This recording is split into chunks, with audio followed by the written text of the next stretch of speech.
इथे या अभ्यास दौऱ्यासाठी आलेले सर्व अभ्यासक, लेणी संवर्धक असतील, लेणी प्रेमी असतील, या सर्वांचं मी सुनील साबळे MBCPR टीम अंतर्गत सगळ्यांचं स्वागत करतो।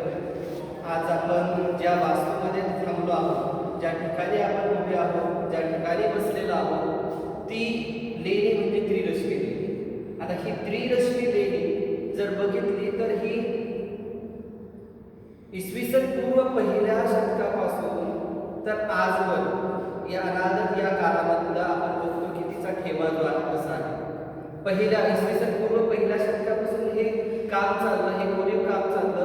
आजवर आपण इथे बसून बघतो आहोत की या लेणीला मुख्यतः मूळ नाव जे आहे ते आहे त्रिरश्मी। त्रिरश्मी लेणी म्हणजे मॅडम मी आता सांगितलं की त्रिरश्मी लेणी, काही लोक यांना पांडव लेणी म्हणतात, तेरजू म्हणून असं आपल्याला काही जे शिलालेख आहेत त्या शिलालेखामध्ये त्याची माहिती मिळते।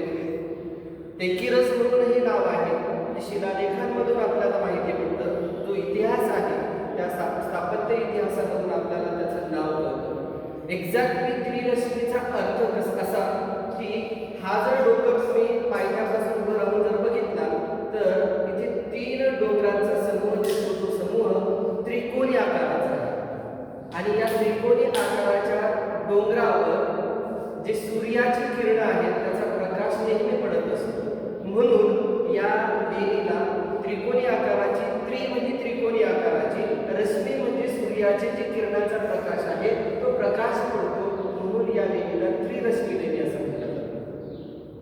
तेरजूही म्हणतात, तेकिरसही म्हणतात। या हे जे नाव आहेत आपल्याला इथे जे काही धम्मलिपी शिलालेख आहेत जे पाली भाषेमध्ये आहेत त्यामध्ये आपल्याला त्याचा उल्लेख दिसतो।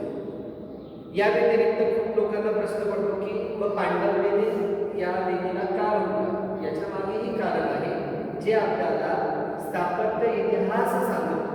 आता तो इतिहास काय तर या ज्या लेण्या आहेत या लेण्या सातवाहनकालीन क्षत्रनह जे काही पश्चिमी क्षेत्र होते, काही यवन होते, शक होते, या सगळ्यांच्या राजवटीत जे जे काही घडलं, जे जे काही सुधार झाले, या लेण्यांमध्ये सुधार जे झाले त्याबद्दल काही शिलालेख आहेत, त्या शिलालेखातून आपल्याला कळतं की एक्झॅक्टली या ठिकाणी जवळपास 450 वर्ष हे सातवाहन राजांचे साम्राज्य होते। या व्यतिरिक्त त्या कालखंडामध्ये काही यवन आले, काही शक आले, अशा सगळ्या लोकांना पराजित करून खूप काळ राज्य करणारे राज्यकर्ते जे होते ते सातवाहन। या सातवाहनांची माहिती आपल्याला काही जे शिलालेख आहेत इथे कोरलेले, ते दगडांमध्ये कोरलेले शिलालेख आहेत त्या शिलालेखांमध्ये बघायला मिळतात। या शिलालेखांमध्ये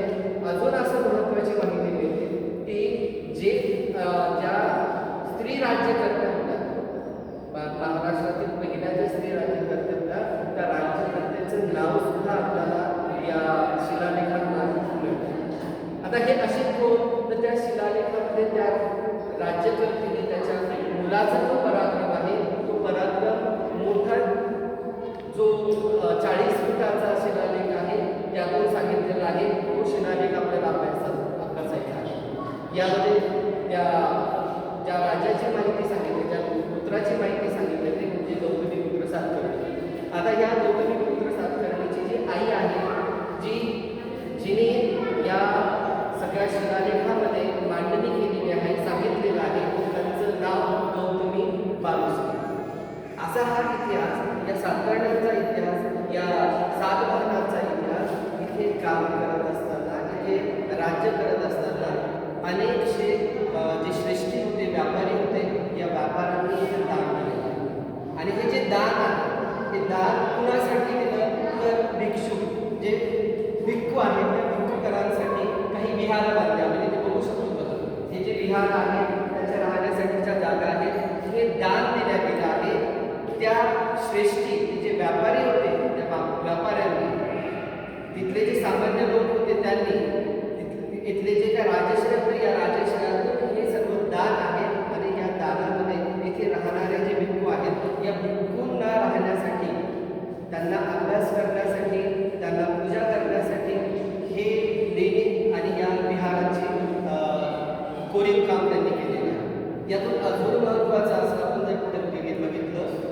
इथे राहणारे कोण तर भिक्खू.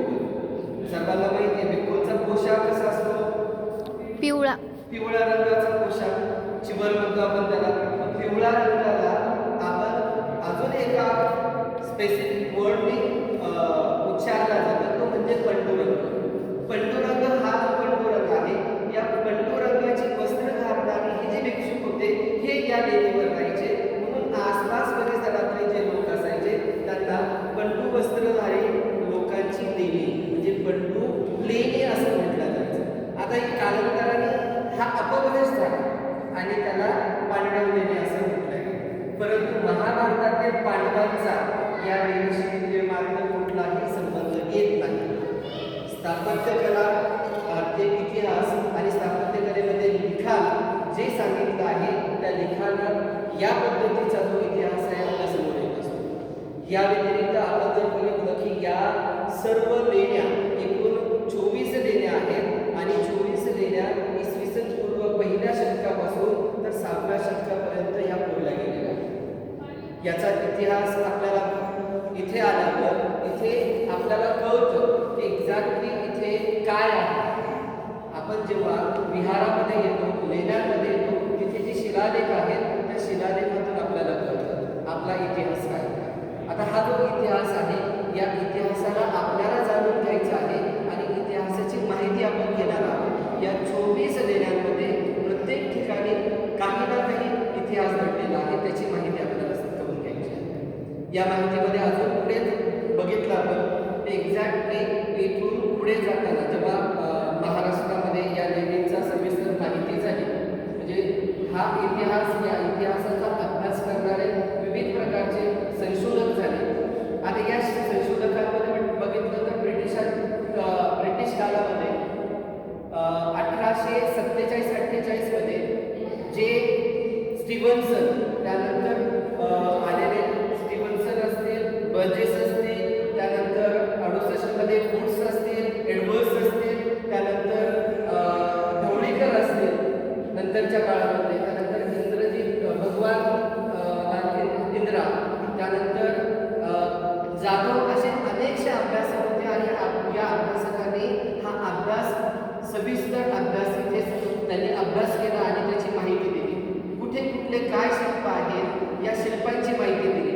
या 24 लेण्यामध्ये आपण जर बघितलं तर या लेण्या हीनयान आणि महायानपंथी लेण्या.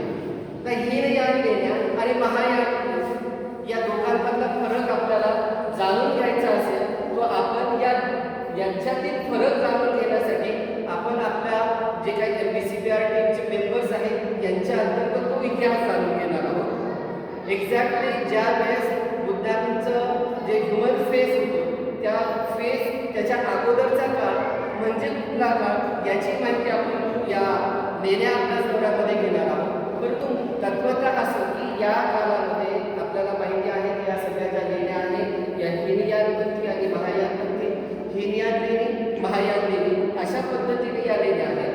या लेण्यांमध्ये भगवान बुद्धांचे काही शिल्प तुम्हाला इथे दिसतात. भगवान बुद्धांच्या शिल्पासोबतच काही बोधिसत्वांचे पण शिल्प इथे आहेत. या बोधिसत्वांचे शिल्प, भगवान बुद्धांचे शिल्प, या व्यतिरिक्त दगडावर कोरलेली जी काही लिपी आहे त्यातून आपल्याला इथले जे शिलालेख आहे या शिलालेखांमध्ये या श्रेष्ठींनी, व्यापाऱ्यांनी आणि राजांनी काय दान दिलं आहे आणि कशा पद्धतीने दिलं आहे हे सर्व आपण या शिलालेखातून आपण अभ्यास करणार आहोत. हा सुद्धा अभ्यास करत असताना आपण या लेणीचा अभ्यास करू आणि ती लेणी समजून घेऊया. या लेणी समजून घेण्यासाठी आपल्याला स्टेप बाय स्टेप जावं